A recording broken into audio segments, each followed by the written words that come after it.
Ladies and gentlemen, if you could take your seats, please, we'll get started. Well, good evening, and thank you for joining us. My name is Fred Gaffney. I'm the president of the Columbia-Montour Chamber of Commerce, and we want to thank you all for joining us this evening, as well as welcome our candidates, Dan Knorr and Dave Millard. We'll introduce them more extensively in just a few moments. This evening's forum is being sponsored by the Joint Government Affairs Committee of the Chamber and the Columbia-Montour Visitors Bureau. Our two organizations have a common mission of supporting businesses and working toward a stronger economic base in Columbia and Montour counties.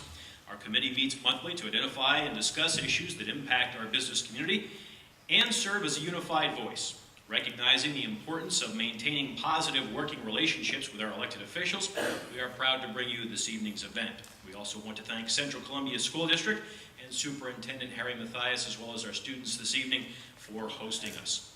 Just two quick reminders about our upcoming events. The Visitors Bureau's Covered Bridge Festival started today at Knoebels Amusement Resort and runs through Sunday with live entertainment and hundreds of crafters. Hours are 10 to 6 each day.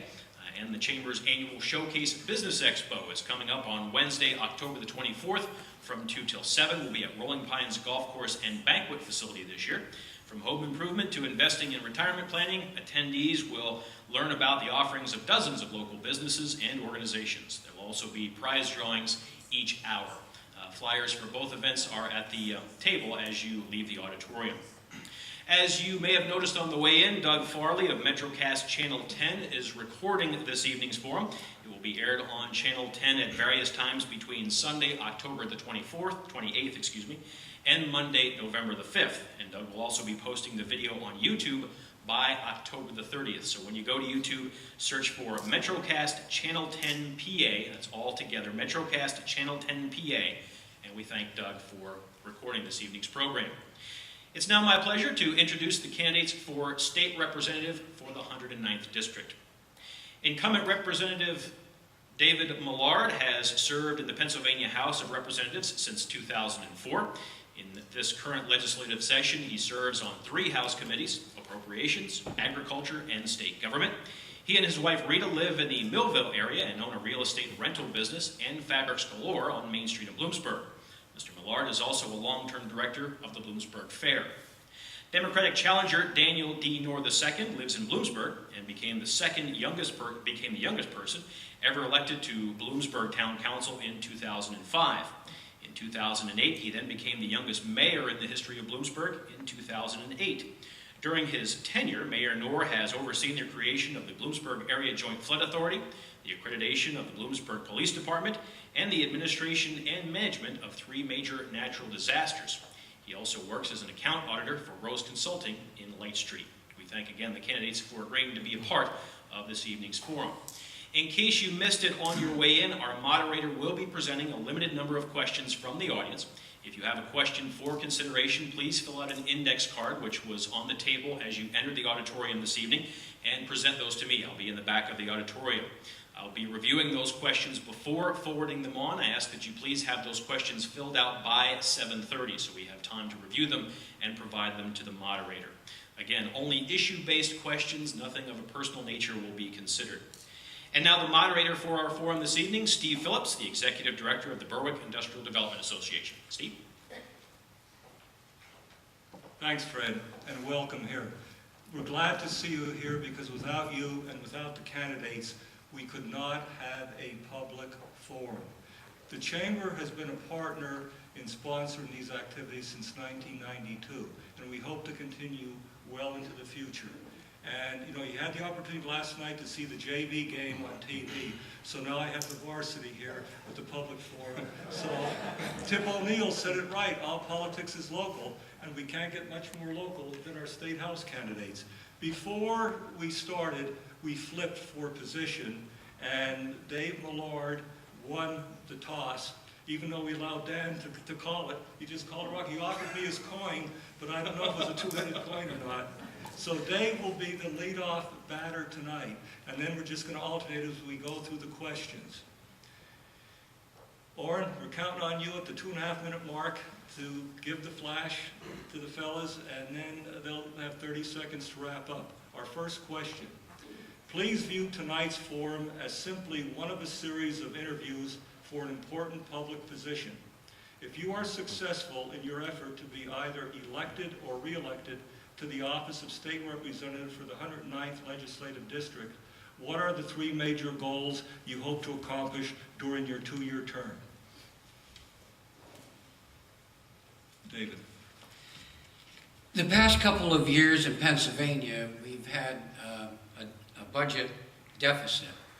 So it stands to reason that going forward in Pennsylvania, we have to have a strong economy, a strong fiscal economy that can provide jobs, family wage sustaining jobs.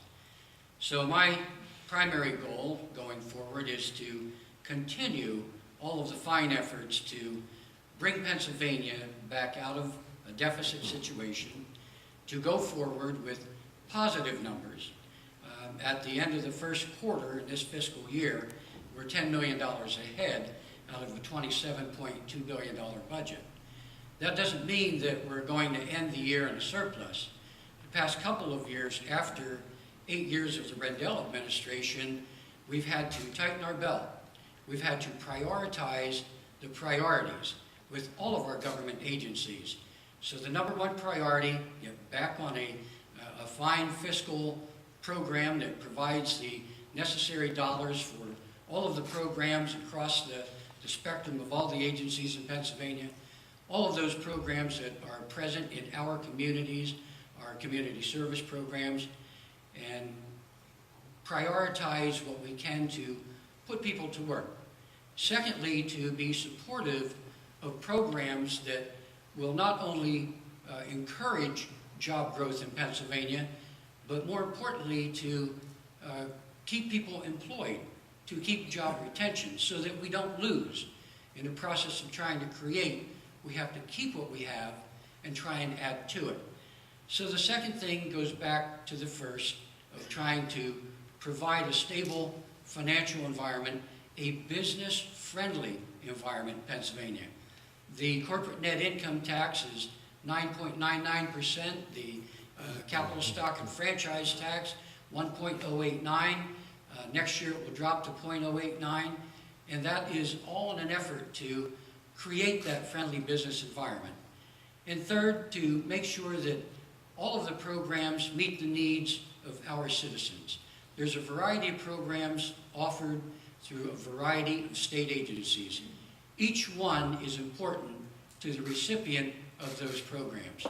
And we need to ensure that we have adequate funding to make sure that we do not cut anybody out of a program, but continue to provide to those most in need of the services that they require. Dan? Well, first I just wanted to take a moment, I hope you can all hear me, to thank you very much for coming this evening. I appreciate the opportunity. Thank the Chamber for sponsoring this and the Visitors Bureau. And thank you, Representative Millard, for this opportunity. I know we'll probably disagree on a lot tonight, but I do appreciate your time and the ability to do this. We have a lot of challenges here, and if I'm looking at 3 things that I would hope to be able to accomplish, the first is to change the mentality that we seem to have right now in Harrisburg, that we can somehow decline our way to prosperity. We'll get into more of the details as this night goes on, but we've seen some unbelievable cuts across the board. We haven't seen priorities. We've seen education cut 10% since 2010, higher education 16%, environmental regulation by 20%, economic development by 19%, agriculture by 5%, all of this since 2010. We've seen over $300 million rated from the lottery fund that goes to support things like senior centers and low-cost prescription drugs and property and rent rebates. We've seen child care for working families cut by $13 million. So I don't see priorities here. I see a mentality that we can somehow cut our way to success and not expect to lose a good business environment, not expect to lose a good environment where young people and families want to stay and pay taxes and work and make a living. That's one of the things that I'd change. Now, part of that is the second thing, creating a business environment where we can have growth. We're not going to be able to cut our way to prosperity, but we can grow our way there. Now, the difference is that these issues were the same. Our corporate income tax, second highest in the country, It was 8 years ago when Representative Millard began. It is today. I don't expect that if we keep going with the same people that we're going to be able to change that in 2 more years. We have, and it's not just the rate, but the fact that because it's so high, we have 70%, over 70% of our corporations use loopholes to try to get out of it, like the Delaware loophole. None of these have been addressed, none of these have been closed, and the unbelievable thing is that a lot of states are moving in some directions to do that, which I'll be able to talk about tonight. And those who are stuck here are stuck with that huge 9.9% burden. So we have high rates, we have lots of dodging, it's no competitiveness, and then we wonder why we're seeing small revenues and why we need to cut services across the board. That's a mentality that needs to change. Our outdated tax structure and our inability to grow. And finally, I would challenge a Harrisburg culture that I think is greedy and arrogant. There's too much going along with party lines, too much partisanship, and quite frankly, too much greed. Representative Millard, my opponent, has gone along with the automatic raises that these representatives and legislators get. He's gone along with the per diems and the rich pensions, which has resulted in compensation more than twice what the average family in Columbia County sees. Thank you. Second question. What inherent attributes or qualities do you feel that you possess to preeminently qualify you to serve the citizens of the 109th Legislative District? Dan. Well, I think, first of all, a little bit about me. I mean, I'm here from Columbia County. I've lived here my whole life, grew up here, was born in Berwick. I graduated from this very school district that we're in, Central Columbia. And I've been in local government in Bloomsburg for 7 years. So people know me, they know my philosophy, they know how I govern, and they know what they would be getting if they elect me as state representative. And they know what they wouldn't be getting. So I've had the privilege of serving, as was mentioned, on town council for 2 years. I've been mayor for 5. I've had a lot of experience, though, not just in Bloomsburg, but in other levels of municipal government. I've served on the board of directors for the Pennsylvania League of Cities and Municipalities, the board of directors for the Columbia Alliance of Economic Growth here in the district, for Downtown Bloomsburg Incorporated. I've also served on the Administration and Governmental Affairs Committee for the National League of Cities, working with the federal government on municipal issues. And I serve on the board of my local church here, St. Paul's Episcopal in downtown Bloomsburg. So I think as far as people know who I am, and I've been very fortunate to be able to serve people in this area for 7 years. Some of the things I've been able to lead on through that time, we've had 2 natural disasters in Bloomsburg, the flood of 2006 and the flood of 2011.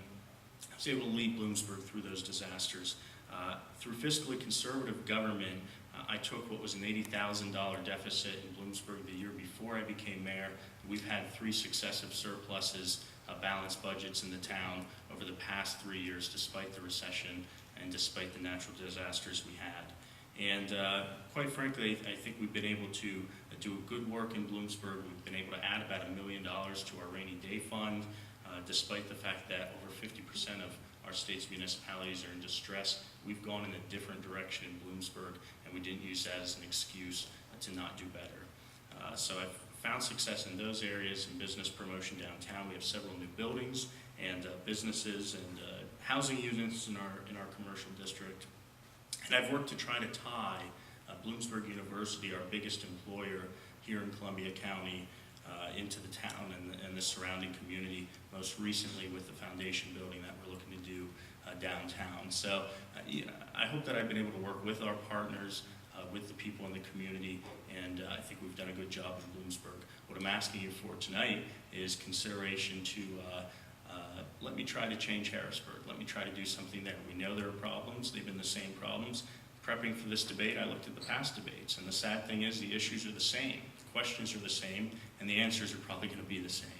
And I don't think another 2 years of my opponent is going to change anything. Thank you. David. During my 9 years in Harrisburg, we've had a variety of challenges. And certainly I've met those challenges serving on Appropriations Committee and all of the other committees across the spectrum that I've been able to serve on. You know, my opponent says that he wants to change a culture in Harrisburg, but, you know, when you don't have the dollars to spend, you can't spend them. quick to pull the trigger on tax increase, but I'm proud to stand here before you today and tell you that the past 2 years, unlike the previous, or the prior 8 years, we balanced the budget in Pennsylvania based on the income coming in. We had to trim some programs, but we did it without a tax increase. Not one of those programs, not one of those agencies shut their doors. Some programs were absorbed into others. We looked for the inefficiencies, we looked for the efficiencies, and we made the necessary changes. The experience that I have had in Harrisburg, I brought right back here to Columbia County. I've been your liaison, your pipeline from Columbia County to the State House. Millions of dollars have come back here for very real projects. Projects you can put your finger on. Projects that are important in each and every one of our communities. And I stand behind every one of those grant applications, every one of those dollars that I brought back to Columbia County. You know, we talked about the corporate tax rate in Pennsylvania.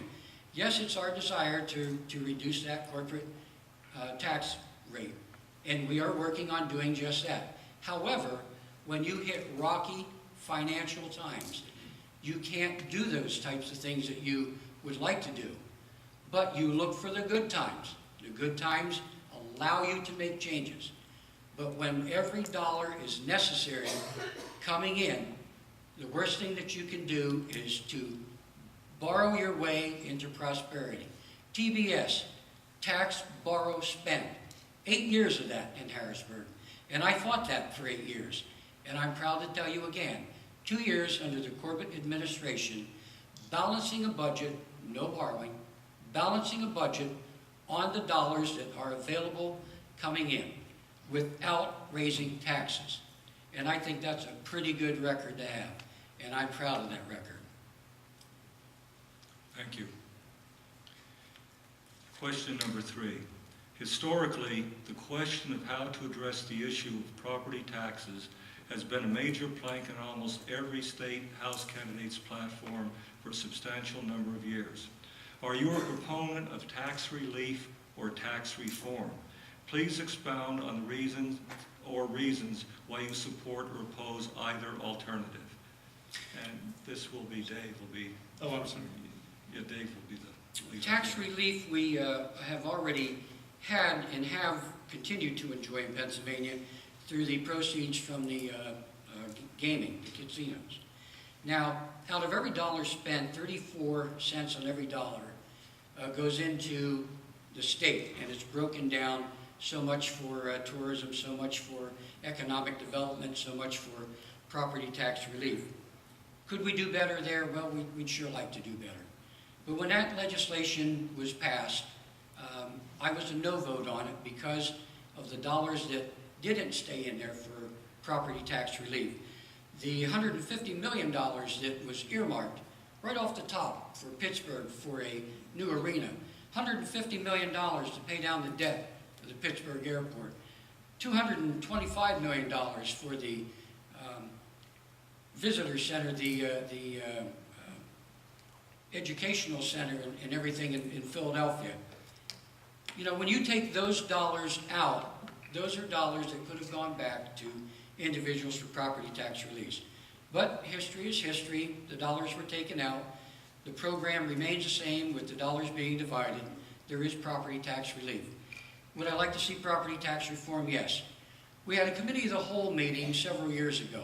23 different programs, approaches to providing property tax reform were presented. Not one of those programs could stand the weight of the numbers that were presented with them. And that's proof that there is no silver bullet with property tax reform. It's an ongoing effort, and it's being worked on as we speak. There's House Bill 1776, which just the other day, Monday evening, independent think group came out.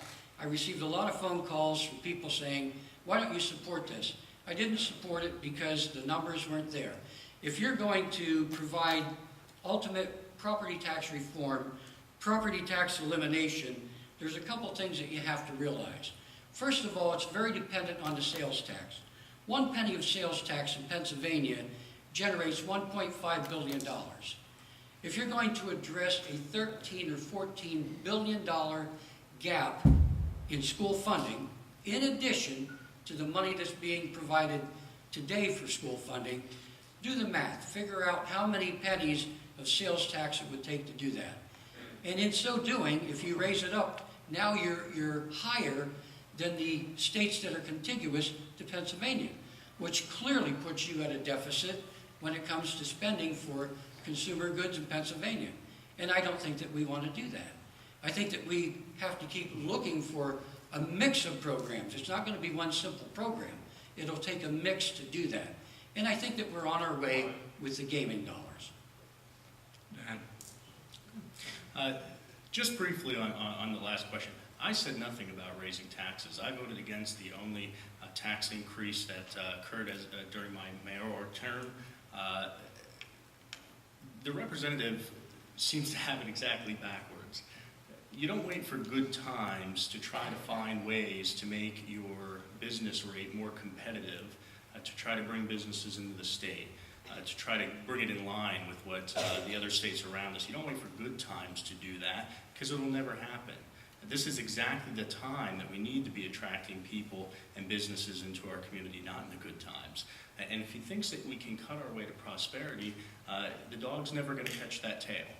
The more you cut people's education, the more you stop investing in our environment, our workplaces, that's when you're going to see the drain. That's when you're going to see people leaving, as we have over the past few decades. I think we can do better than that. Now, on property taxes, we're ranked 26th highest at 3% of personal income right now. Some say that's the middle of the pack. I think that's probably a little too high.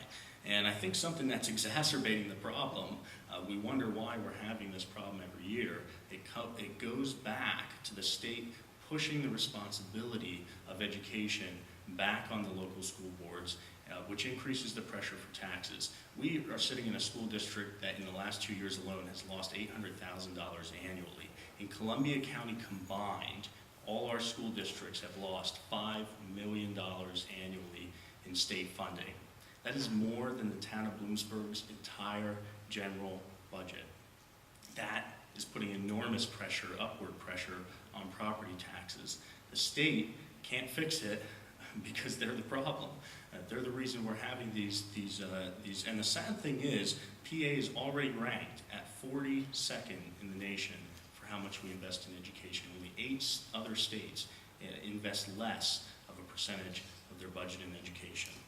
So I think they're funding a smaller share, and there's too much reliance on local sources. It's creating these discrepancies that we see between rich and poor school districts, and they're putting enormous upward pressure. Now, I know Harrisburg's money doesn't grow on trees, and that's why part of what I want to talk about tonight that we will is how we create growth. But that's the problem. The mentality in Harrisburg is you either cut or you either tax. But there's a third way to balance the budget, and that's creating growth. And we're not doing that right now by having the second highest business tax rate in the nation. We're not attracting people here. We're certainly not going to attract them by not investing in our workforce's education. So they've got it almost exactly backwards. Thank you. Question number 4 is, as you'll see, is pretty much a corollary to question number 3. There are an increasing number of individuals who advocate for the elimination of property taxes and concurrently increasing the number of items covered by the state sales tax and or increasing the Commonwealth's income tax rate. Do you support any of these proposals, or do you have an alternate suggestion or suggestions? Please explain your answer. Dan? No, I don't think that I would support eliminating the property tax entirely, because I think that would put too much of a burden on the other end when it comes to trying to find other ways through sales taxes, et cetera. I think if we look at the progression of families who have lower incomes to those with higher incomes, it might put too much pressure on those who have the fixed cost of groceries and other items, clothing, et cetera, to put that burden entirely on sales tax. But I do think we have to find a balance, and I think the state can be a part of that solution. As I said, that our Our property taxes rank 26th highest, but our sales and income taxes in the state rank 30th highest. So we're actually doing better on sales and income taxes as a state than we are on local property taxes. So I think there is some room there for rebalancing, and that's where some of the funding for education comes from. If you rely entirely on local school districts, that's where you're going to see a big increase in property taxes, and you're going to do better on state sales and income taxes. But if you do that too much, you're going to have the problem we're in, which is the upward pressure. So I think we do need a rebalancing. We need the state to invest in education. Look, I want to be a leader. I don't want to be 42nd. That's not good enough for me. I don't think it's good enough for our district. I want businesses and families to look at Pennsylvania and say, you know what? They invest in their education. They take care of their people. They want us there, and they want to have an educated workforce. I was fortunate enough to get an education here at public school. I was then fortunate to get an education at a state institution of higher education. I'm better off now than I was without that education, and the state is better off having me educated with a good job than they would have been if I wasn't. It wasn't a cost, it was an investment, and that's the problem. I don't think my opponent can see the difference. David? Well, go back to House Bill 1776. My opponent says that, there's a variety of ways to do it, but he fails to realize that if you don't cut, or if you don't constrain yourself with the dollars that you have available to you, then you have one alternative. That's to raise taxes. And again, we passed balanced budgets. We didn't raise your taxes. I felt that, along with my colleagues in the legislature, that by not raising taxes, that dollar is more important in your pocket than it is going to Harrisburg to be distributed all throughout the Commonwealth. So we'll go back to 1776. Again, there were a variety of options that were put on the table a couple of years ago. None of them was a silver bullet. 1776 is not the silver bullet. When you look at expanding the base of items that would be subject to sales tax, is considered regressive to those families, maybe single parent families that would have to pay tax on clothing if that were one of the items to be considered, or maybe a senior buying over-the-counter prescription drugs if that was something that was subject to tax. So there's a whole hodgepodge of thought processes with 1776, none of which have been very clear by the proposer or the maker of that bill. It keeps changing. If you think you heard it all this week, wait till next week, it'll be a different flavor. But it still won't come in at the dollars we need. Again, 1 penny of sales tax represents $1.5 billion. The PIT in Pennsylvania, 3.07%. 1/10 of that, 0.01% of the PIT in Pennsylvania is roughly $368 million. So if you're looking to, again, make up an additional funding source for education, then you have to do the math with what these numbers represent to see how it will go upward, how you're going to spiral upward, increasing either the PIT or the sales tax, in addition to broadening the base of items that are going to be taxable. Now, if we continue to go up, as my opponent says, he wants to be a leader to bring that PIT down, you can't possibly do that if you're going to follow the train of thought with 1776 to increase one or the other, or a combination of a variety of items to make up those dollars for education funding. And I will point out that education funding, although it's been flat funded, we keep hearing the tune that we're cutting education. That was the stimulus dollars, the federal stimulus dollars. They went away. The state dollars remain the same. Thank you. As a partner of the area's economic development community, the Chamber and the Visitors Bureau recognize that a workforce trained to meet the rapidly changing needs of today's employees is one of the major challenges our locale must address in the 21st century's second decade. What do you propose to help meet current and future workforce development strategies? David. We have a Keystone Works program that is a brand new program in Pennsylvania this year. And that is to take some of the unemployment comp dollars that are being paid into that fund to invest those dollars in training, giving employees or prospective employees an opportunity to work in a business, in a real job, to see if that job would be suitable both for the employer and the employee. So it's utilization of that fund to try and do some kind of a job corps training, if you will, to see if that person would be suitable. And hopefully the end result there would be that they would be, and that business would end up hiring that person. Every person on the payroll, obviously, is a person not drawing from a government program like the Unemployment Compensation Fund. There are a variety of other changes that took place in Harrisburg over the past couple of years. We looked at a lot of different programs that were involved in the benefits to the unemployed. Some of those programs were put under a larger umbrella to where there may have been a demand for one specific program, and another program may have been involved in it, but not so much of a demand there. So it provided the flexibility to move those dollars around and utilize them in each geographic area where they could do the best for the potential or the existing workforce, that maybe somebody lost their job or somebody's between jobs, somebody looking for a job.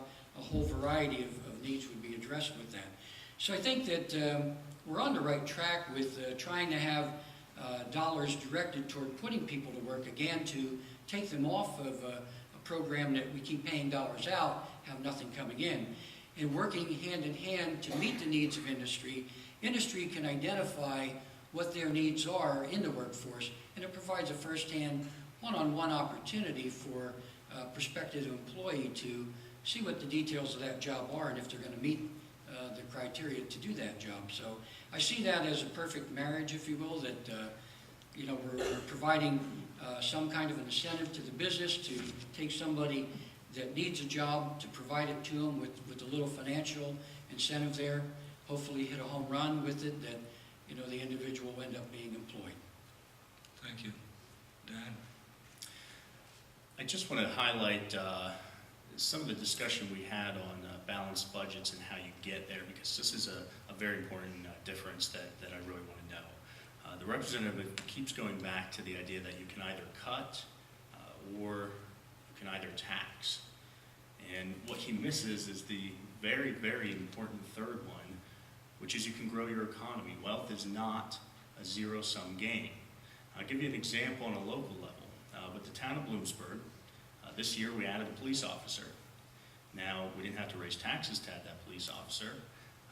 You could say it was the growth of government, but what it really was is that since 2000, we've had more than 2,500 additional people move into Bloomsburg. They wanted to live here. They wanted to spend their money here. They wanted to own a business here. It grew our revenues naturally. We didn't have to raise taxes. We didn't have to cut our law services. We were actually able to keep it robust because of the growth that happened. That's a very old way of thinking, that you either have to cut or you either have to tax. We live in a world where businesses are competing across state lines. Not just that, they're competing across national lines. And if you're not in that game, if you're not competitive, you're not going to grow. And you can keep cutting all you want, and you can keep raising corporate taxes all you want, hoping you'll make up the difference. But you'll never be able to get those two ends to meet. It's a very important distinction. There is a third way, and it's being competitive, and it's growing. Now, I kind of forget the question, but Do you want me to read the question? if you could just... As a partner of the area, or as partners with the area's economic development community, Right. the Chamber and the Visitors Bureau recognize that a workforce trained to meet the rapidly changing needs of today's employers is one of the major challenges our locale must address in the 21st century's second decade. What do you propose to help meet current and future workforce development challenges? Make an orange job tough, I apologize. That's an important question.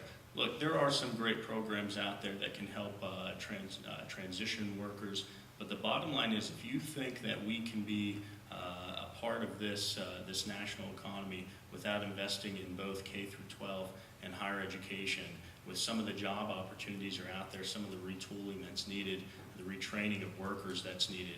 If you think that that's not a part of it, that you can continue to cut that by double digits and not see an effect, that's absolutely wrong. So there are great programs, but they're nipping at the edges of the problem. And only by really having a robust education for people will we be able to train workers the way we need for the workforce and for the businesses that need them. Thank you. During the past several decades, the district has faced a myriad of problems wrought by numerous major floods. Do you have any proposals or recommendations to both reduce the incidence of flooding and to mitigate the damage caused by these events? Dan. This is one issue that obviously is extremely important to me.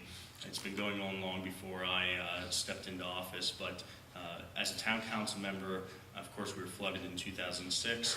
We were flooded again last year with the most historic flood.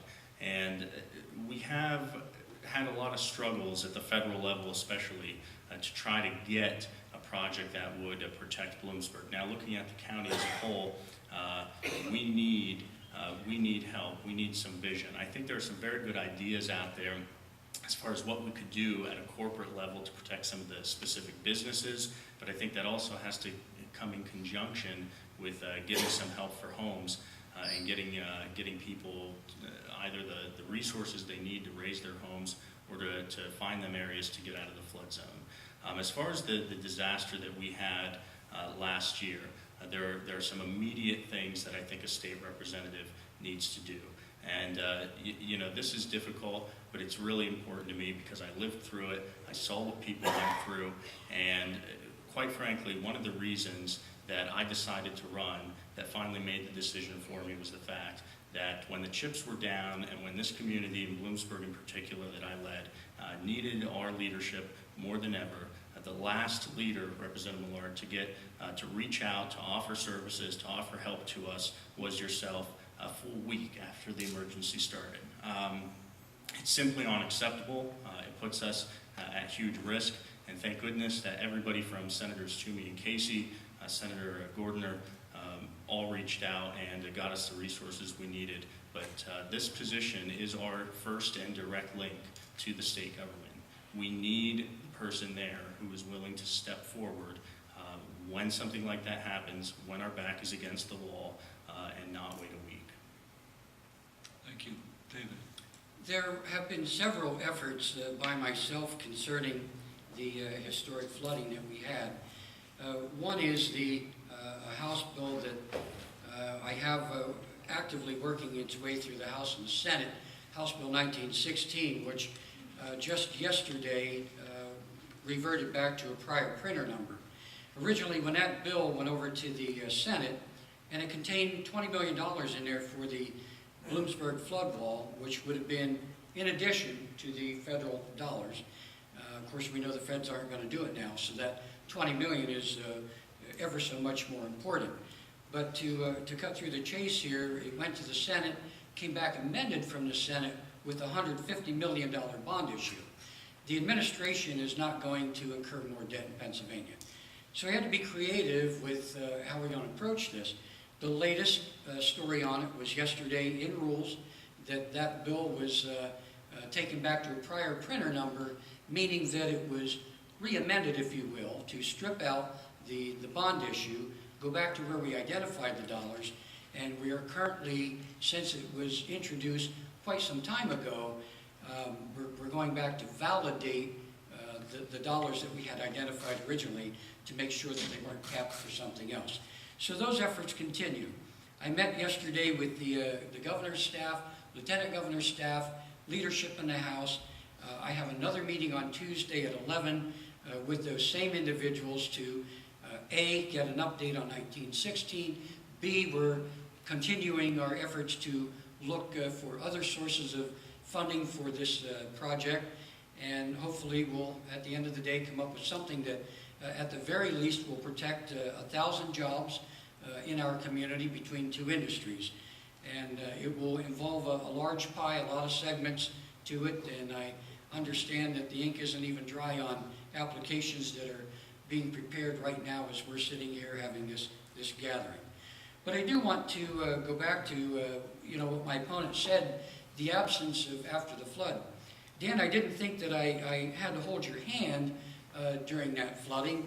I was there, I was available to provide assistance to you, but while you're criticizing me for not reaching out to you, I was on the phone in conference calls with our senator, with the governor, with the lieutenant governor, PEMA, FEMA, you name it, everybody, advocating for the dollars that were ultimately set aside for acquisition of properties.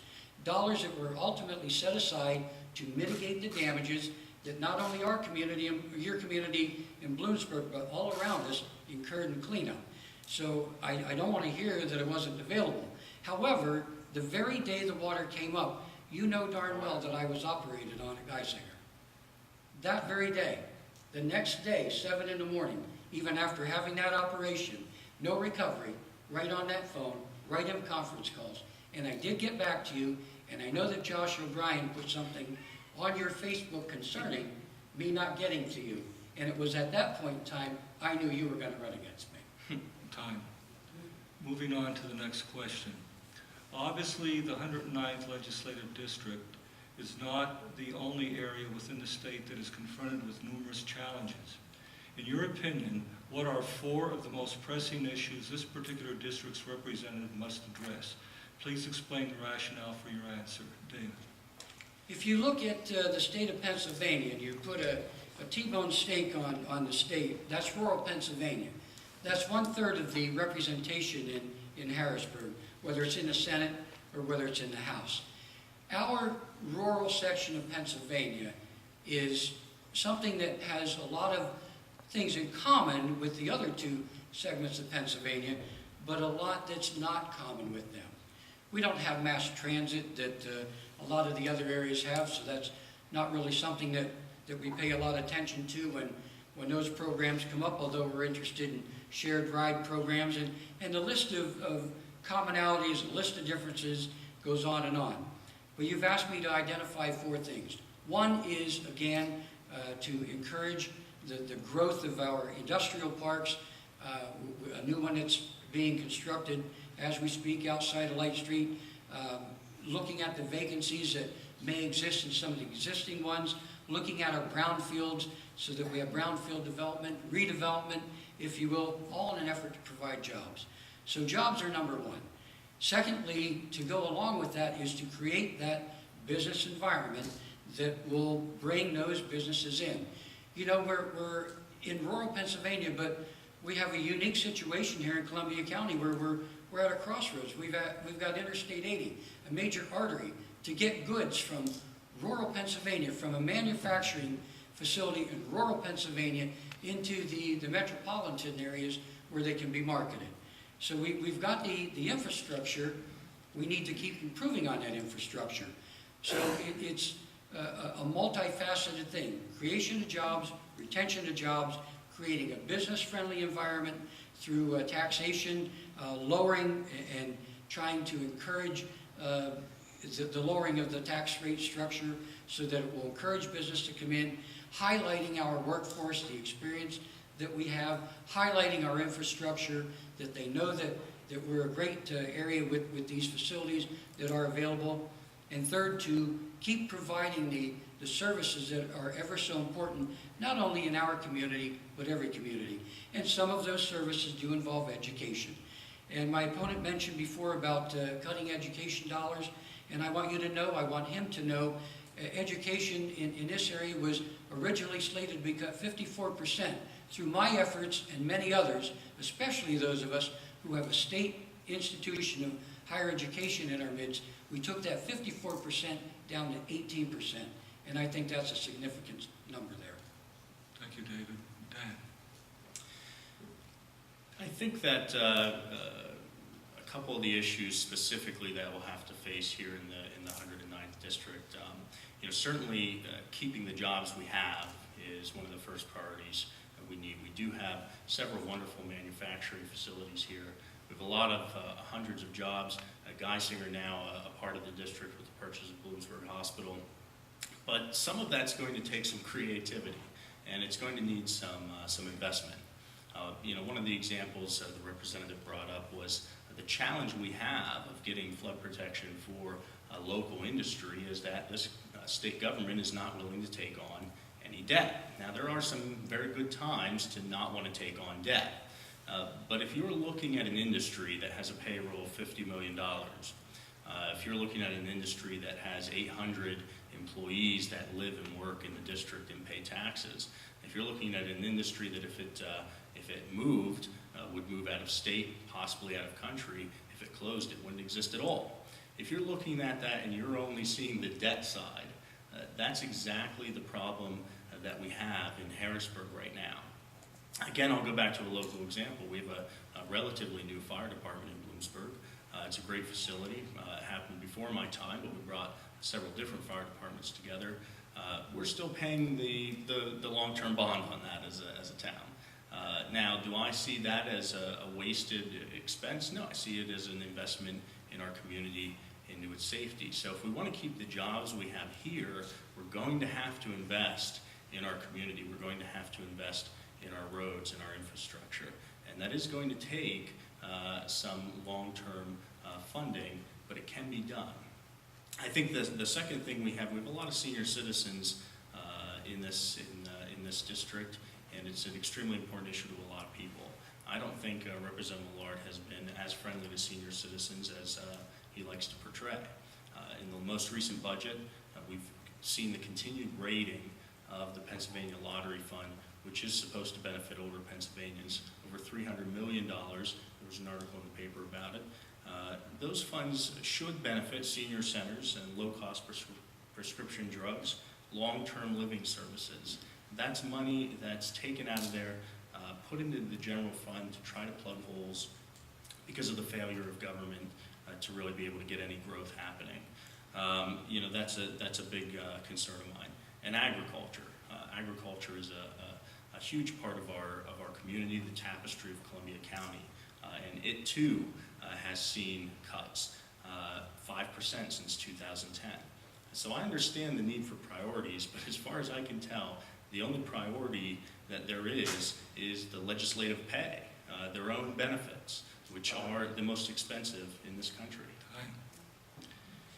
Next question. Several areas of common concern to residents and voters across the Commonwealth focus on legislators' salaries, per diem payments, term limits for elected officials, and a reduction in the overall size of the legislature, and pension reform for state employees. Please present your opinion on each of these 5 topics and the reason for your position. Or let's give them 4 minutes for this. It's a longer question. Dan. If you could restate that, I didn't get it all of it. Several areas of common concern to residents and voters across the Commonwealth focus on legislators' salaries, per diem payments, term limits for elected officials, and a reduction in the overall size of the legislature, and pension reform for state employees. Please present your opinion on each of these 5 topics and the reason for your position. Sure. There's a lot of different facets there. First, legislative pay. I think one of the most egregious things we have in Pennsylvania is the fact that since 1995, lawmakers have been giving themselves an automatic annual raise. No vote, no public discussion. You don't get to have input. You can't get your legislator on the record as to whether or not they think they deserve a raise. It's automatic. Wouldn't that be nice for those of us who work in the private sector? The automatic raise regardless of the budget situation. I think that's wrong. And I know it was passed before my opponent's time, but I think we need somebody in there who's not just going to go along with it, but actually going to fight to repeal it and call their colleagues out for their greed. I think pension is also a huge problem with our legislators. In 2001 and 2002, greatly increased not only their own pension scheme, but also those of state employees. Now, 10 years later, we find ourselves in a bind with both of the state's pension systems, and we wonder why. And the lawmakers come to us and say, boy, you're going to have to take some cuts, and you're going to have to tighten the belt because we have a problem with pension. Well, of course you do. You didn't fund it. You didn't put your obligation in. You raised your own. And it's certainly one thing to come to the citizens and say, we need to cut senior services, we need to cut education, we need to cut agriculture. You can do that, but you can't do that by loosening your own belt. And that's what we're seeing right now.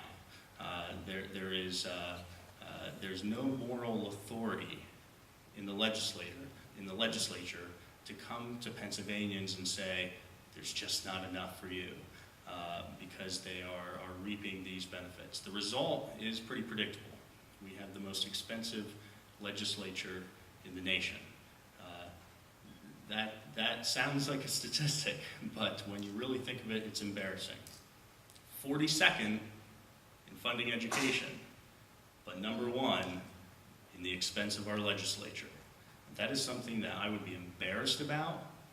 That is something that I would be fighting tooth and nail. And that is something that I certainly would not take 8 years to make a stink of. David. You mentioned the pay raise. You know, I want you to understand that even with the paperwork that you've been distributing all around Berwick, people have shared with me, an inconvenient truth for you is that I was a no vote on the pay raise, and I think that you should understand that the past couple of years, the COLA that you referred to, I did not take. As a matter of fact, I've returned it. So I've got checks going back into the Treasury that return that COLA for the past couple of years. I also want to mention that my mileage back and forth to Harrisburg, although I do spend nights in Harrisburg, there's many times I come back and forth for different events, that in a 7-day stretch, no matter how many times I come back and forth, charge one direction down and one direction back. So I'm one of those rare legislators that's very conservative with how I handle the money that you're saying flows freely out of Harrisburg. So I didn't vote for the pay raise, I didn't take the pay raise, I've returned my COLA, I'm very frugal with my mileage, I own my own vehicle, almost 120,000 miles on it, I pay my own expenses. Now if we're going to talk about per diems, yes I do take per diems. My per diems, if you're going to do a right to know request, I'll save you the trouble. They're a bit higher than most representatives because I serve on appropriations. We meet an awful lot more than the rest of the legislature, so I do collect more per diems on average than a legislator that only serves perhaps on 2 committees or at least not on appropriations. Now when you're talking about reducing the legislature, there have been efforts to do that. I have signed on to that legislation. Speaker Smith put that legislation forth. I voted for it. I don't know the status of where that's at right now, but it was voted on in the House. We've got 4 legislative session days left for action to be taken on that. I can't tell you what the Senate's going to do, but it was taken care of in the House. Now, when you talk about the amount of money that a legislator receives, you know, it's all in the beholder's eyes as far as, you know, you're always going to have people say you make too much. I've never heard anybody say that you don't make enough, but you know, we could pick any job, any state job, because they are tax dollars. They're always subject to criticism. So that's, you know, in your eyes as far as what's fair, what isn't. But I guess I'd like to ask the question, when you have an opportunity, what do you think is a fair wage to be paid? We are full-time, and I spend 7 days a week doing this job. Believe it or not, 7 days a week. This is not a 9-to-5 job, 5 days a week. I mean, we've been at many events together in Bloomsburg. I've been at many events all throughout the district for a variety of purposes. Not uncommon to be in my office on a Saturday for somebody who works during the week that can't come in. Not uncommon to have meetings at night. Not uncommon to be out early in the morning to meet with somebody. I do the best that I can. I am a hands-on legislator. I'm available. My phone number is not enlisted. It's in the book. I take all the calls that come in, and I'm available. It's not a 5-day-a-week job. And if you think that it is, this certainly isn't the job for you. Thank you. Next question.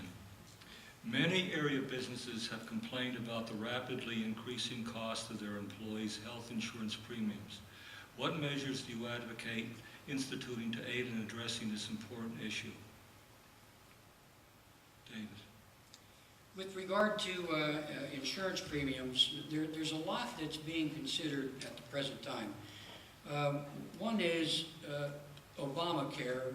We'll put that one aside, though. That's going to have implications possibly for all 50 states, not just Pennsylvania. But two things that we've tried to do and haven't been successful in one of the two is to contain the cost of health care. We've been successful with adding dollars to programs that provide for health care costs, but we just haven't been able to put our finger in the leak in the dike with the ever-increasing cost of health care. Who would have ever thought that since 1996 until now, that every single year there would have been double-digit increases in the services that are provided to you by medical providers in our community? And of course that equates to, if you've got insurance coverage and the insurance is picking it up, that equates to a higher cost for the insurance. So efforts are underway right now to look at there's a cost containment council that's looking at a whole variety of pieces to that puzzle to try and identify at best what is the underlying reason for the increases in the cost of health care. Secondarily, to look at the rate structure. We've seen a lot of mergers, a lot of big insurance providers gobbling up small insurance providers, big hospitals gobbling up smaller hospitals, and we're looking for all the little nuances that are involved in each of those to see if in those efforts of merging, if it equated to providing a stability in healthcare costs, or whether it actually led to an increase or a decrease in it. And those studies are still ongoing by the Legislative Reference Bureau, and we don't have those studies back, but I can tell you that that is a hot button issue, that the next session, there are a couple of things that will be dealt with. One is the health insurance cost, and the second is the looming pension crisis. So there's two things coming down the pike that we will be taking a look at. Thank you. Dan?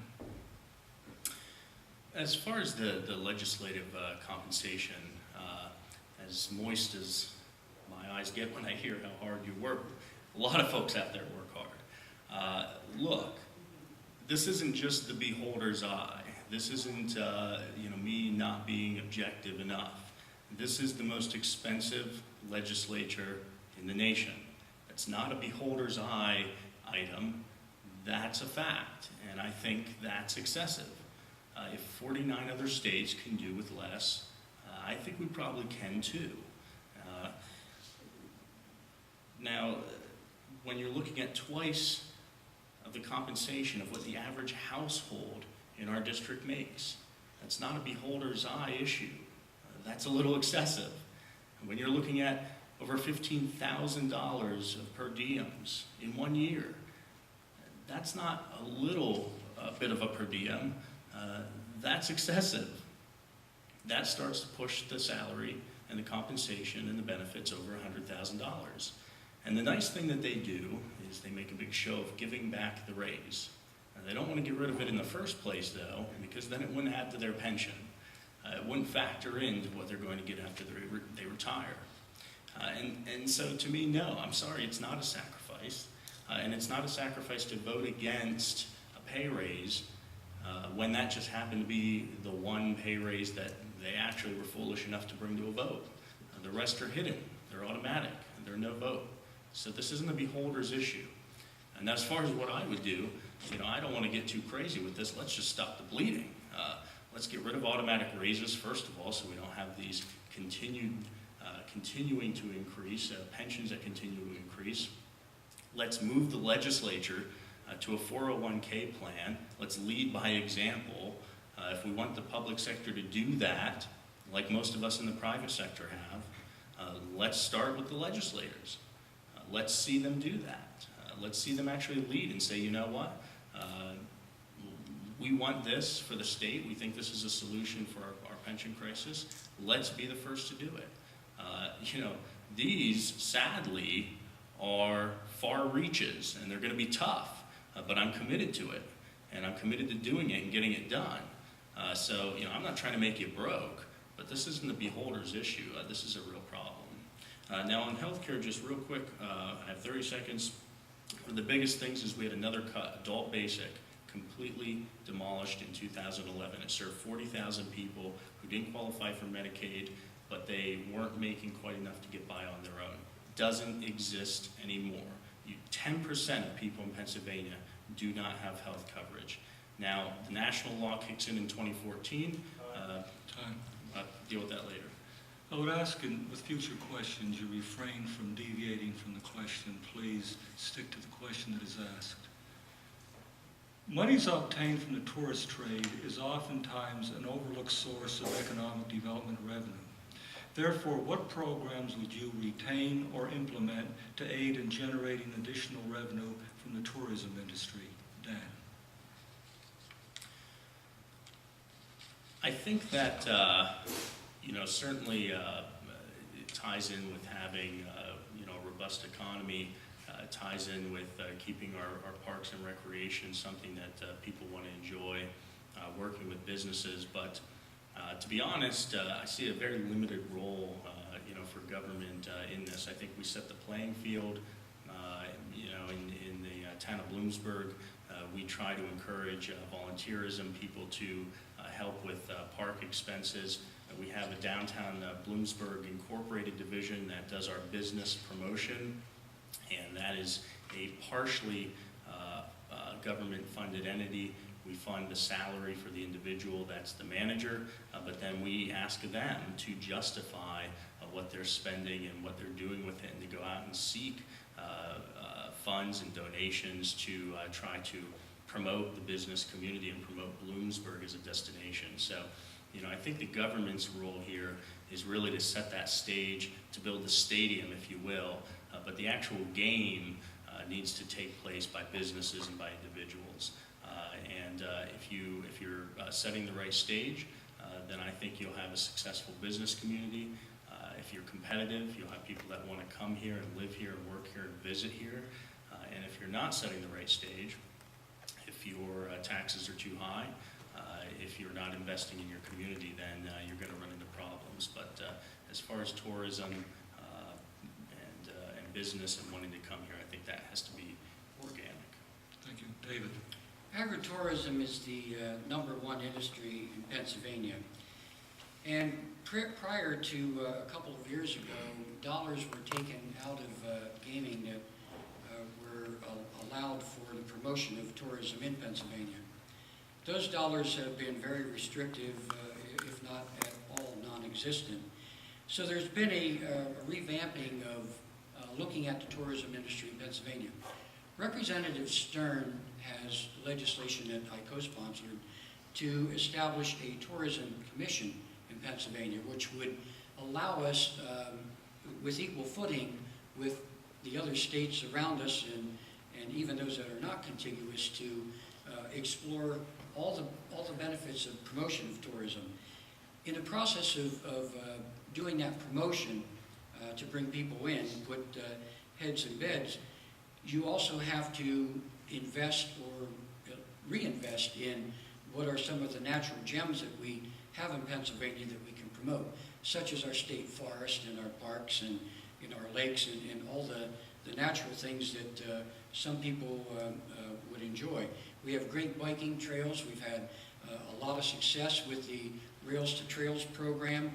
I'd like to see that expanded, that we could maybe run, instead of a 25-mile length of a rail to trail, perhaps expand it to be 100 miles, because believe it or not, that would draw people in to do bicycle events and different things like that. And we know that when all of these people come in to enjoy all the wonderful things that we have to offer, that there's a return on every dollar that's spent marketing it. One of the last studies that I saw from a legislative budget review committee was that depending on the area of Pennsylvania that you lived in, it was anywhere from $9 to $14 return. And that's a good return on every dollar that's being invested as far as marketing. And those are dollars that typically, the bulk of them are out of state. They're dollars that come in from people from other states. Not all of them, because one of the efforts put forth, for example, here in Columbia County, would to bring people in from Philadelphia or Pittsburgh to a rural area to enjoy the things that we have, the same as they do in Pittsburgh and Philly when they do all their promos and everything on TV. So I think that an investment of dollars in a tourism commission that would best handle the distribution of those dollars would be a good investment for all of us in Pennsylvania. Thank you, Dave. Fred, you have some questions?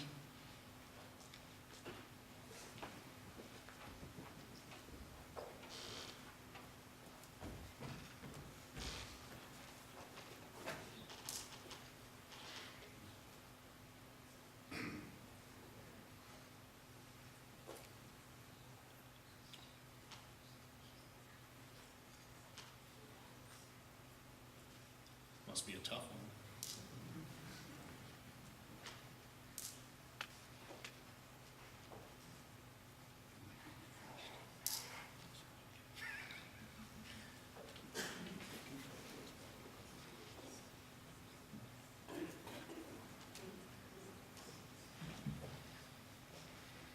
Mr. Phillips has asked me to pinch hit. No, this will be Dave.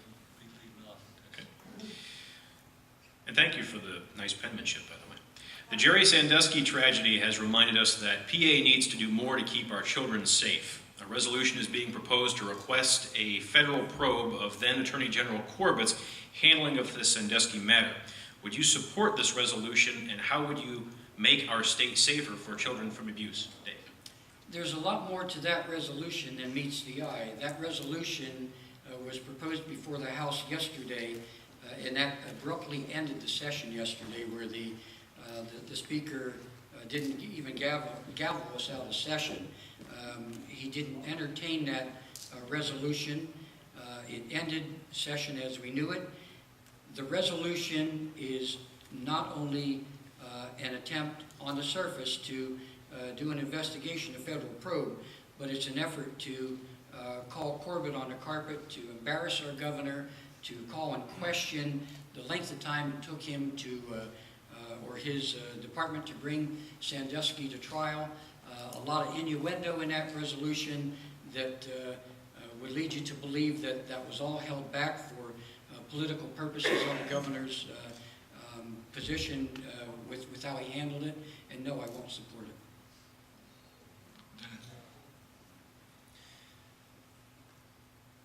I want to be clear that we have no reason to believe that Governor Corbett did anything wrong in the investigation of the Sandusky trial. But I do think we have a right to ask a few questions. How long did the governor, when he was Attorney General, know about this issue? How many people did he put on it? Is there any indication at all that for political gain or to put the trial off until after his election, he did not bring this more forcefully to light? Why would he give money to the Green Mile after he already knew there was an active investigation? Now, these have to be taken with the benefit of the doubt for the governor. But we should be able to ask these questions, and we should get answers to them. And I think with this whole unfortunate, terrible scandal, haven't we at least learned that we have to ask questions and not just assume that we know what's going on and what people's motives are? Haven't we at least learned that we should look at ourselves and our leaders and not just think that everything's fine? I think we've at least learned that. I think it's a shame that something like this that was brought up, instead of being discussed and debated in the House, the session's just shut down. We're going to leave the House. We're going to leave Harrisburg. We're not even going to talk about it. Appreciate that the representative talks about it tonight, but his party wasn't willing to do so last night. On a bigger issue, that's just not good for our democracy. I think if we have to be afraid of questioning the governor of any actions to the extent that the entire operations of government are going to be shut down and you won't even be allowed on the floor, I think that's a very sad direction to go in. Next question. The private, public, and nonprofit sectors have all expressed concern regarding the perceived rigidity of the state's regulatory agencies, especially the Department of Environmental Protection and the Pennsylvania Department of Transportation. They are viewed in some quarters as impediments to development in the Commonwealth, thus deterring business growth and employment and the attendant tax revenue that could be generated. What are your plans to address this issue? You're our lead-off batter on this, Dan. Okay. The regulation is one of those issues where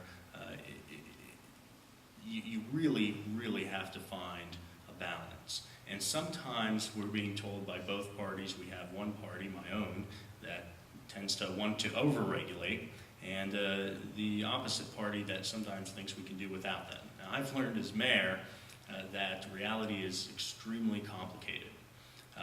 We have an ordinance, for example, that has been in the paper lately because of some issues we had with the fair. It's an ordinance against LED signs. And on the surface it seems, well, what's the big deal? If you have a business and if it's not in anyone's way, they should be allowed to do it.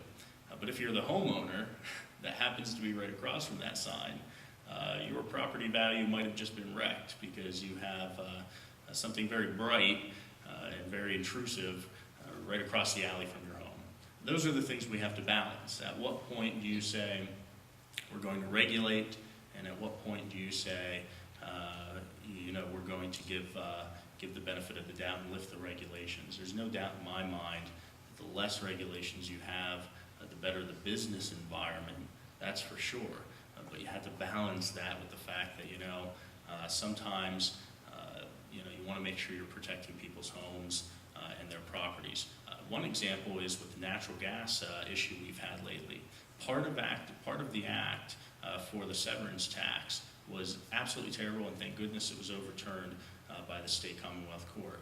It mandated that localities, municipalities, allow drilling rigs, waste pits, pipes, you name it, even in residential zones. From Harrisburg, they said, we don't want any regulation because regulation would be bad for business. It would be bad for the natural gas industry. My opponent supported that bill. And now, yeah, that's true. In a lot of places, it would be bad for them. But what if you were that homeowner? What if you lived in that neighborhood?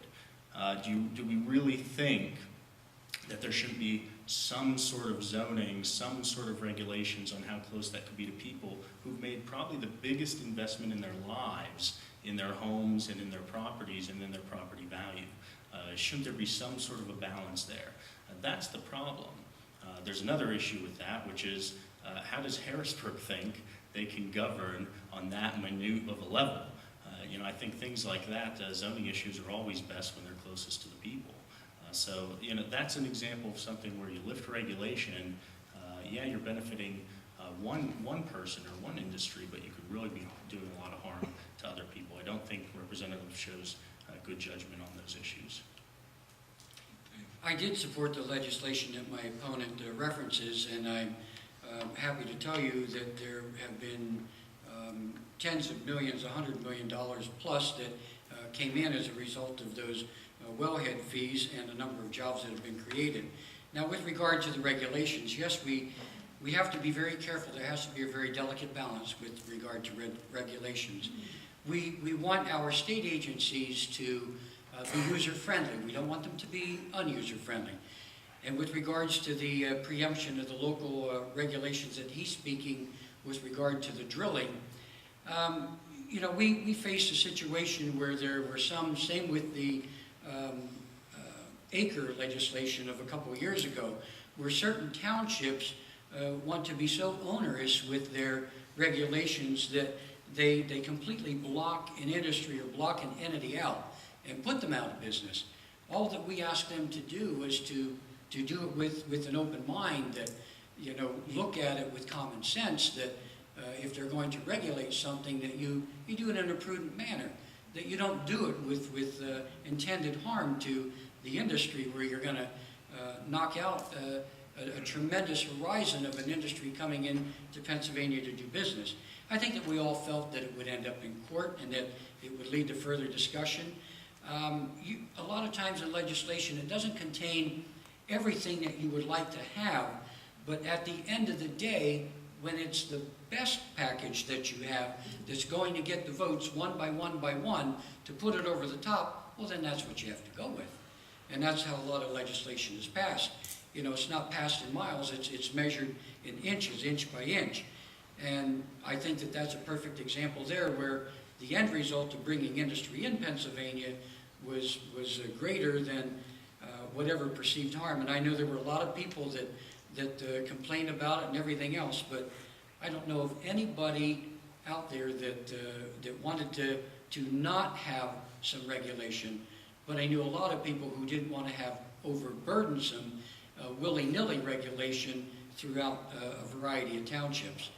And, you know, that's something that the courts have decided, obviously, and they're going to go back to the drawing board with regards to, you know, who's going to regulate what. But at the end of the day, when I'm voting on legislation, I am trying to look at things that create an onerous situation for an individual or a property owner. And, you know, sometimes you have to make choices that, you know, maybe it's not a choice that you're 100% with, but at the end of the day, you're 51% with.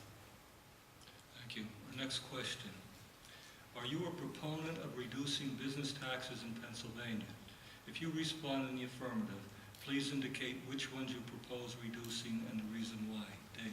Yes, I am. And as I mentioned to you before, the corporate stock and franchise tax was at a level, it's currently at a level 1.89. A couple of years ago, a little bit more than that. Been on a decreasing scale for a couple of years, to where in January 2013 it go to 0.89. Now our corporate net income tax is still at 9.99%. There have been a variety of proposals that have been put out there, basically out of the policy committee, Representative Reed, to reduce that over a period of time, graduating that decrease. And I've been supportive of each of those efforts. And as I mentioned before, when, you know, and my opponent disagrees with this, but when economic times are good and will permit you to reduce things that will encourage businesses to look at Pennsylvania, you do it. But when you have a great need for those dollars to provide those much needed services in the community, then you have to be very careful about what you're going to reduce. You know, we all wish that we could get down to 1%, less than 1% or nothing. But you know, in the overall scheme, that taxation is how government pays their bills. Taxation is how government provides the services in our community. It's just a question of finding that delicate balance to encourage business to come in and yet still have the dollars to provide those services. But to answer your question, Steve, yes, I am in favor of it. I have supported it in the past, and I will continue to support it in the future. Thank you. Dan.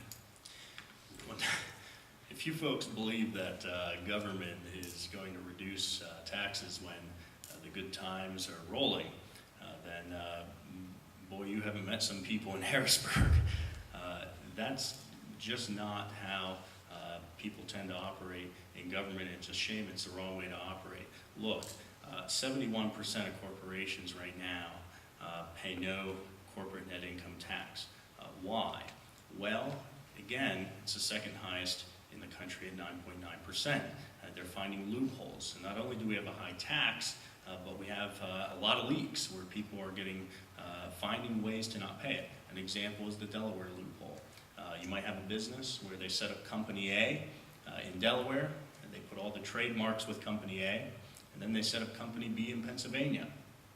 Company A sells the trademarks to Company B, and Company B can book that as a business expense that isn't taxed.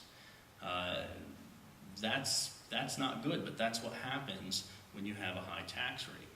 Now, there's a couple ways to deal with this, but it's important to know what it means. It means that our schools, our homes, our roads, our bridges, all the things that businesses are using, same as you folks, same as the businesses that are paying that high rate, we're being robbed. Some estimates of about $500 million a year. That's forcing further cuts that only put pressure to make the taxes higher.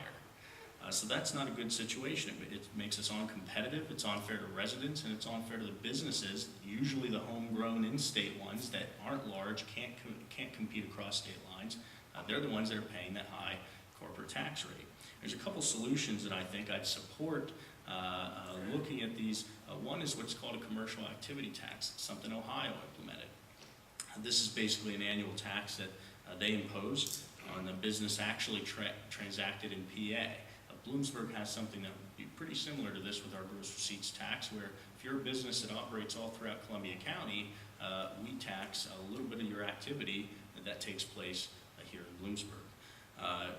Again, Ohio does this. Another way is to look at what's called combined reporting. This is something that 23 states have implemented, where they basically, for tax purposes, ignore the legal entities that are created between company A and B, and they look at the parent corporation's entire earnings across the whole spectrum, and then they only tax the portion that took place in Pennsylvania. Now, these are hard solutions. I'm not going to sit here and say this can be easily done, but to say that it's not something we need to work on, and it's not something we need to do to modernize our tax system, make us competitive, cutting and cutting is a lazy way to do it. You need to find some ways to make the state competitive and bring it into the 21st century. Companies don't just compete in state now, keep competing across state lines. These are things we need to look at. Historically, the 109th State Legislative District has been home to a substantial number of hunters and gun owners. Are you an advocate of any measures oriented towards gun control? If so, please indicate what measures and state why you support them. Conversely, if you are not a proponent, please indicate why you oppose gun control measures. Dan. I'm not a proponent of any gun control measures. As far as why, I think that we have a rich history in this country that's unique in the world, truly unique, where we believe that government resides with the people. It's not about hunting. It's about that idea that goes back over 200 years, that responsibility ultimately rests with each individual, and that you have a right to protect yourself and to protect your property, and to protect your community and protect your country.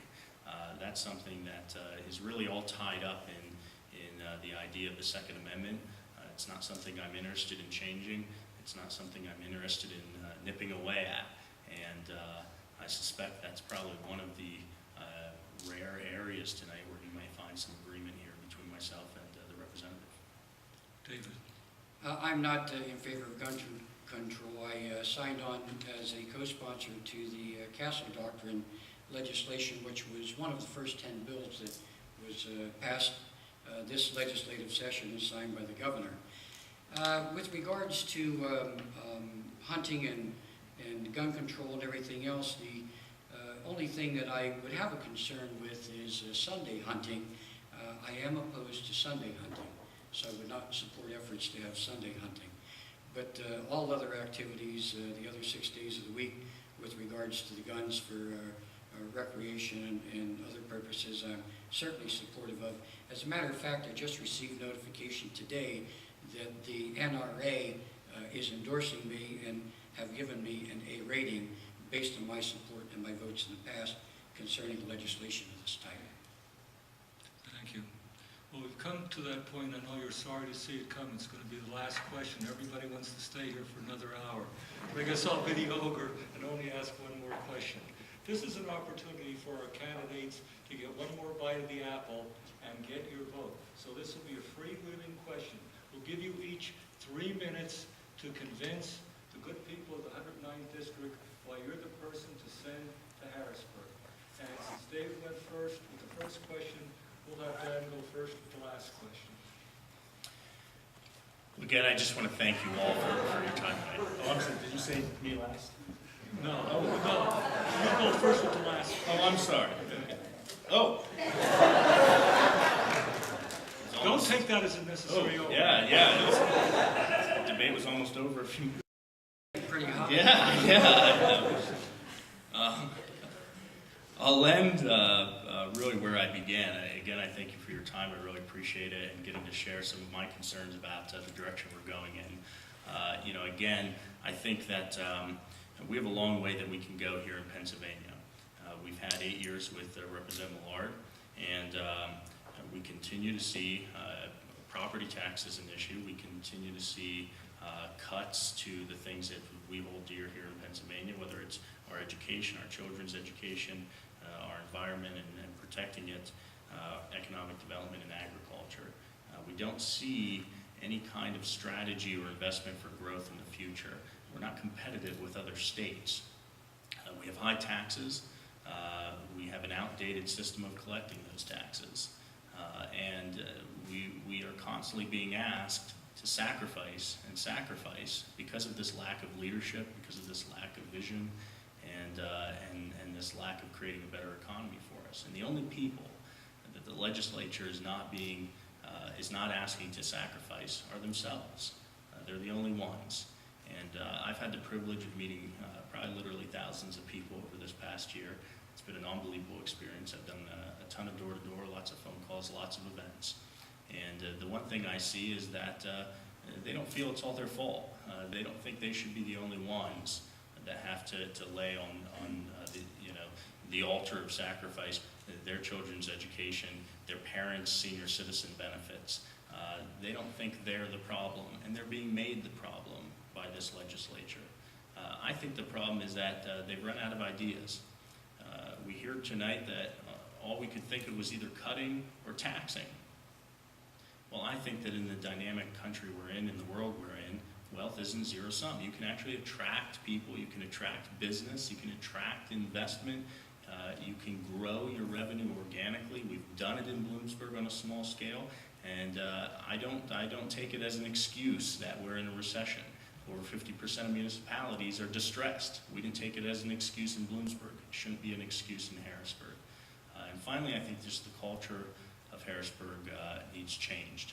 We heard some extraordinary things tonight that Representative Millard voted for bills that he knew would probably be challenged. Doesn't surprise me. Gerrymandering, he supported. It was challenged and overturned.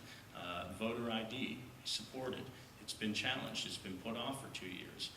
Act 13, extraordinary statements that we in townships, you can walk down your street, you elect your supervisors, you should have the right to decide how you want your community to be, not people hours away in Harrisburg. That's the difference. There's substantial differences. I hope you'll check out my website, danknorr.com. Talk to me afterwards. I would absolutely love to have your vote this November. Thank you. Thank you. David. Ladies and gentlemen, I've served you well in Harrisburg in the 9 years that I've been there. I have never supported a tax increase to take additional dollars out of your pocket. I operate as I am, a conservative. I believe that we got away after 8 years of a tax, borrow, and spend culture in Harrisburg under a Democratic governor to 2 years of a conservative governor, that we were forced with the budget deficits that we had to look at making hard choices. And again, we had to prioritize the priorities. And we did that. 100 people in the room, would we all agree on every priority that's out there and the dollars that went into it, or the lack of dollars, as my opponent states, that maybe didn't go into it? We all have a different perception of it. But as a legislator, not only do you represent your area, 60-some thousand people, but ultimately every bill that's passed, you represent 12.5 million people, all of the people in the Commonwealth. So you have to look at every bill for substance overall. And again, at the end of the day, you look for the good. You don't just pick out all the bad things in a bill. You have to look at the good that it's going to do too. And I always try and put a face with the bill, a name with the bill. When we're voting on something for senior citizens, I say, how would this affect Lois? When we're voting on something for educational funding, I say, how would this affect Bloom University? How would this affect Central Columbia School or Bloomsburg School District? And that's, some of the things that I try and bring right down one-on-one when I'm casting a vote. I never told you that it was perfect, but I did tell you that I would represent you in Harrisburg. And what my opponent doesn't realize is that it's not about him, it's about you. When we go to Harrisburg, we are you in Harrisburg. We represent what your concerns are. And you have varied concerns. And our days are very busy spent trying to address some of your concerns and how they will affect you. And I will continue to give you the great service that I've given you, that my staff has given you the past 9 years. I will continue my conservative approach to legislation. I will continue to support that legislation that will be A, best benefit to Columbia County, B, good benefit to all of the Commonwealth of Pennsylvania. My voting record stands on its own. My opponent points out a couple votes. I voted on more than 5 items. There's been literally thousands of votes cast. If you're going to look at it, look at the entire picture. Don't look at just a snippet that he's going to portray in a negative light. Thank you. On behalf of the Columbia-Montour Chamber of Commerce and the Columbia-Montour Visitors Bureau, thanks for your attention, thanks for coming out, and follow through with the next logical step. Go out and vote on November the 6th. It's important that you go to the polls and cast your ballot, because one of these two gentlemen are going to represent the district in Harrisburg. And please join me now in congratulating them and applauding them for having the courage to be up here. It's much different on this side of the football.